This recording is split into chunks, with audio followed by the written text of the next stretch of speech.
If a bear was like 20 feet away from you, you're pretty much dead. Like, that thing's gonna catch you and eat your face off.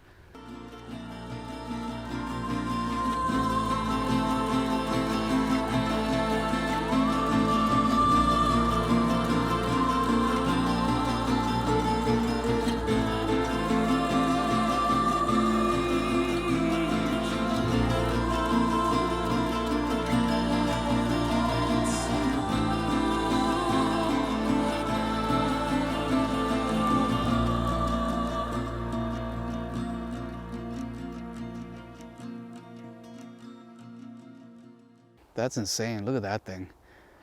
That tree completely uprooted. That is awesome. Is there any in there? Let me see. Wow. Maple syrup, baby. Good old Canadian maple syrup. Poor trees. Poking holes in it to get its delicious juices for our pleasure. Oh, this one has less. What's to stop me from peeing in there? Ew. Then you'd all be drinking my pee. No, you boil it. How do you enjoy that, Canadians? Take that. Drinking my pee. I shot a bunch of stuff yesterday. We were at another trail. We're at the Bruce Mill Trail now, I think it's called. But yesterday we were at a lake and we shot a bunch of stuff, or I shot a bunch of stuff. And I don't know if this has ever happened to you guys before, but like, I didn't like any of it. I didn't like any of it at all. It's so I'm not saying it's unusable, but it's amazing what you can do with like nothing if you edit properly. Just some creative graphic design work and music and color correcting. You can kind of make almost anything work, but man, that stuff I shot yesterday was terrible. I don't know. I might still use it. I might be able to salvage it somewhat, but got some nice aerial stuff though above the lake. It was beautiful. It was kind of terrifying as well. Yeah, it was awesome. It was like the third time using my drone, and it was terrifying. I thought I was gonna like nosedive into the water, but the drone that I have does have like sensors in the front, the back, and the bottom. So I don't think it's possible to crash the drone. Actually, I shouldn't say that. Actually, the first time I took my drone out, I crashed it into a tree, but that's because I was moving it sideways. I was getting a little bit too comfortable with it, and it didn't work out for me. Broke the propeller right off it. But the crazy thing is, like, technology nowadays, it's insane, because as soon as it clipped the tree, it spun out of control and it was spiraling down. But then it regained its composure. I don't know how it did that, but then it kind of just did this weird flippy thing, and it just kind of was able to kind of stabilize itself again, which is weird. Even with a broken propeller, it was nuts. But yeah, saved. That would have been a very expensive crash. I found a single patch of yellow flowers. It's quite beautiful, but kind of suspicious. Like, why only this area? Why this small patch? I don't know. Like, I'm serious. Look at this. Brown. Brown. Brown. Yellow. How's the stability though? FX30, man, solid. I'm on a bumpy ass road, and I think that the stability is going to be awesome. I have it on active state right now. Doesn't crop in as much as the ZVE10. No rolling shutter, or very little. Two of the things that really plague the ZVE10, FX30 fixes it right up. So that's why I keep saying, if you guys have a bunch of APS-C glass and you want to upgrade because of that, because of the rolling shutter and the stability, do the FX30. You'll be more than happy. It is totally workable, and it's not intended to be the perfect vlogging camera, but I think it is right now, until the ZVE1 comes out anyway. But we don't even know about that, right? We don't know how much of it is to do with like influencers getting paid by Sony to say nice things. We won't know until like we get, you know, real. I'm not saying that influencers are real people, but you gotta understand they're probably influenced by Sony somehow. But yeah, we won't know until we get in the hands of people like me who don't get paid by Sony. A dead body is in there for sure, 100%. But yeah, so I don't know. It's gonna cost me $3,000 and another $1,000 for the lens. So over 4K. That's a lot of money. The more I think about it, the more it's so impractical for me to purchase it when I have this camera right here that does everything I need it to do. Completely happy with it. Oh, I see a witch's cauldron coming up. Check this out. That's awesome. I don't know what that is. A witch lives here for sure. It's so hard to nail exposure right now because it's so bright out. I could barely see the screen. I guess it's one of the criticisms behind like Sony cameras is that their screen sucks. It's kind of ironic because they're a screen kind of company. They're a television company. They excel in this field, but for some reason they stick the shittiest screens on their cameras. Makes no sense. Maybe I just have to turn up the brightness or something like that. I don't know. But man, today's beautiful. It's the nicest day yet. I'm wearing a sweater, but that's the thing with Canadian weather. It's very confusing, I could imagine, to like tourists. Today I was walking down the street and I saw a kid with a tank top and shorts, and then right next to him is his friend wearing a like full body winter gear, like Canada Goose jacket and snow pants and shit like that. It makes absolutely no sense. Keep out. Keep out.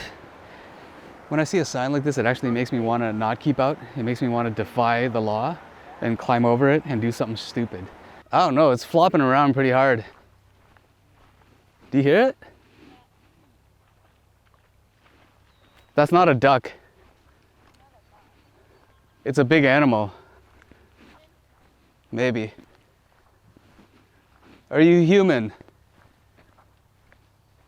No. It's probably a beaver or something. I don't know.